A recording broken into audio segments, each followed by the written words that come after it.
Oke guys, kita jumlah pengeluaran tidak tetap dari makan sampai jajan itu ada 480.000. Kalian pasti bertanya-tanya ya, kok jajannya cuma dikit uangnya gitu. Welcome to Sweet Pian. Jangan lupa like, comment, and subscribe ya. Welcome to Sweet Pian.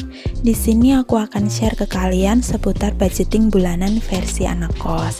Jadi ini hal yang aku lakukan setelah aku terima uang gaji, karena menurut aku budgeting itu sangat penting ya buat keuangan kita atau buat mengatur keuangan kita agar bisa cukup sampai gajian bulan berikutnya.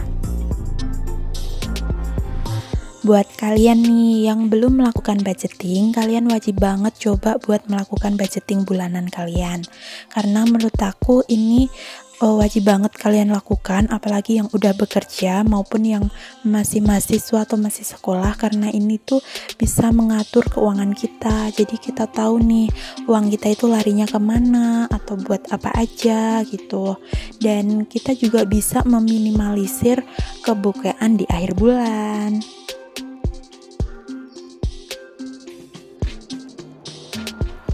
Dan buat kalian yang penasaran, kalian harus wajib banget tonton video ini ya. Jadi di sini aku akan mulai aja. Di sini aku akan tulis pendapatan aku selama 1 bulan, yaitu 1.200.000. Ya meskipun pas-pasan, kita harus wajib bersyukur berapapun pendapatan kalian.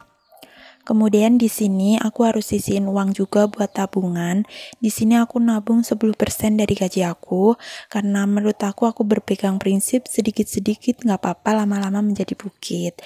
Jadi sedikit-sedikit nggak apa-apa, sebisa kalian aja, yang penting kalian harus konsisten. Kemudian kita juga jangan lupa buat sedekah, karena kita juga harus saling berbagi ya. Sedekah itu di situ aku tulis 30.000.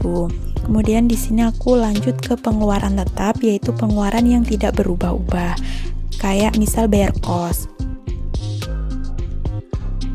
Kalau bayar kos kan tetap segitu aja. Jadi di sini aku tulis bayar kos itu 200.000. Kemudian aku tulis juga bantu orang tua, itu aku 200.000. Jadi kalian juga harus menyisihkan uang buat bantu orang tua kalian sebisa kalian. Di sini aku tulis 200.000 karena aku ngasihnya itu setiap aku pulang ke rumah, jadi beberapa bulan kemudian gitu, biar agak terkumpul juga. Kemudian di sini aku tulis kuota internet itu 80.000 buat 1 bulan.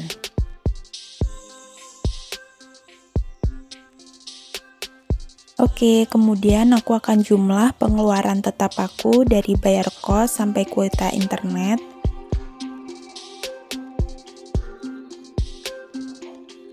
Totalnya semua itu ada 480.000. Oke, kita next ke selanjutnya.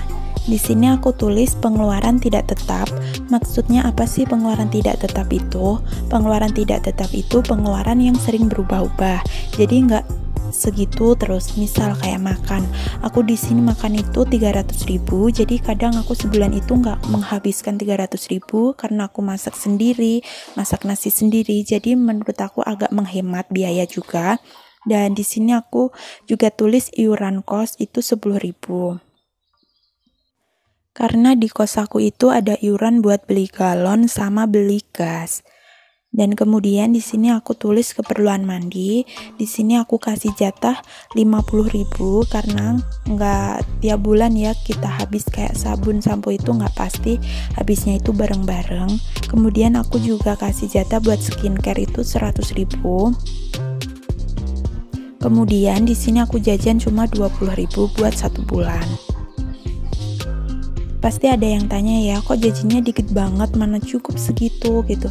Ya memang kalau kita turutin pasti nggak cukup, tapi kita harus melatih menghemat biaya banget buat pengeluaran yang menurut aku kurang penting. Kemudian pengeluaran tidak tetap aku setelah aku jumlah dari makan sampai jajan itu ada 480.000. Mungkin kalian juga ada yang bertanya-tanya ya, Kak, transport kerja kok nggak ada? Iya, karena aku di sini ngekos dan jaraknya itu deket banget sama tempat kerja aku, jadi aku bisa berangkat kerja itu jalan kaki dan bisa menghemat sedikit ya buat pengeluaran beli bensin gitu. Jadi di sini aku nggak tulis buat beli bensin. Oke, yang terakhir sekarang aku akan menghitung berapa sih sisa uang dari pengeluaran keseluruhan aku. Di sini aku pendapatan 1.200.000, kemudian aku kurangin buat tabungan sama sedekah. Itu masih 1.050.000.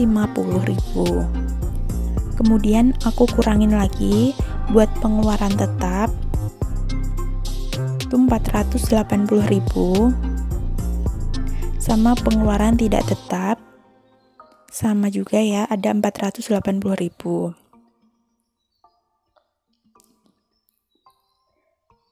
Jadi totalnya itu sisa uang aku adalah 90.000. Jadi di sini aku tulis buat uang cadangan itu ada 90.000. Karena kenapa sih kok pakai uang cadangan segala? Ya karena kita nggak tahu ya, misal sepatu kita jebol atau baju kita ada yang robek, itu kan dana darurat ya. Jadi kita nggak perlu buat ambil dari uang tabungan kita masih punya dana darurat buat biaya-biaya yang tiba-tiba gitu, yang tidak direncanakan. Oke guys, hal selanjutnya yang aku lakukan adalah aku sering tulis quotes atau kata-kata mutiara buat menyemangatin diri aku sendiri. Jadi kalian itu wajib juga ya nyoba buat tulis quotes atau kata-kata mutiara, karena ini tuh penting banget ya menurut aku, bisa naikin mood kita jadi lebih baik. Di sini aku tulis quotes, mulailah walau terlambat daripada tidak sama sekali. Jadi maksudnya, misal, aduh kak aku udah umur 25 nih, baru tahu tentang budgeting kayak gini. Aduh aku udah umur 27, aku udah umur 28, mana sempet ya ngelakuin hal-hal kayak gitu buat ngelakuin budgeting. Aduh aku udah terlambat ya. Stop kalian buat berpikir kayak gitu ya guys, karena budgeting itu gak ada batasan usianya, maksimal berapa, harus umur berapa, karena budgeting itu sangat berguna tanpa buat ada batasan umur. Misal kalian yang udah berumah tangga atau ibu rumah tangga, kalian juga wajib banget buat budgeting, buat mengatur keuangan belanja bulanan kalian. Jadi kalian bisa mengatur keuangan kalian dan baik gitu.